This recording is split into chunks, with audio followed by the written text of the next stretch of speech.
எல்லா பெட் பேரண்ட்ஸும் ஸ்வாக்டெயில்ஸ்ல போர்டிங் விடுறதுக்கு முன்னாடி என் பெட்டு எங்கெங்க இருக்க போறான்றது தான் ஃபர்ஸ்ட் கொஸ்டினா இருக்கும். ஸோ ஆஸ் அ பெட் பேரண்டா நான் என் பெட்டை போர்டிங்ல விடும் போது என்னென்னலாம் எக்ஸ்பெக்ட் பண்ணுவேனோ அது எல்லாமே ஸ்வாக்டெயில்ஸ்ல இருக்கு. ஃபர்ஸ்ட் திங், ஸ்பேஷியஸான போர்டிங் ரூம்.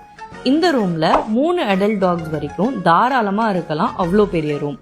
செகண்ட் பாயிண்ட், நாங்க லீஷ் பண்ணி போர்டிங் உள்ள வைக்கவே மாட்டோம். தேர்ட் பாயிண்ட், உங்க பெட்டுக்கு 24/7 ஏசி மட்டும் தான் ப்ரொவைட் பண்றோம். ஸோ நீங்க இந்த ஹீட்டுக்கு கவலைப்பட வேண்டாம். ஃபோர்த் பாயிண்ட், உங்க பெட்டை நீங்க 24/7 மானிட்டர் பண்ணணும்னா எங்க கிட்ட சிசிடிவி ஆக்சஸ் வாங்கிக்கலாம். இது போக 2 பெரிய பிளே ஏரியாஸ் இருக்கு. ஸோ உங்க பெட் மார்னிங் அண்ட் ஈவினிங் கண்டிப்பா லீஷ் ஃப்ரீயா பிளே ஏரியால என்ஜாய் பண்ணுவாங்க. இதுக்கு மேல என்னங்க வேணும்? இருக்குங்க. Swimming, grooming, training, adult dogs training, socialising, இந்த மாதிரி நீங்க என்ன கேக்குறீங்களோ உங்க பெட்டுக்கு எல்லாமே ஸ்வாக்டெயில்ஸ்ல இருக்கு. ஸோ கண்டிப்பா ஸ்வாக்டெயில்ஸை ஒரு பெஸ்ட் எக்ஸ்பீரியன்ஸா உங்க பெட்டுக்கு கொடுங்க.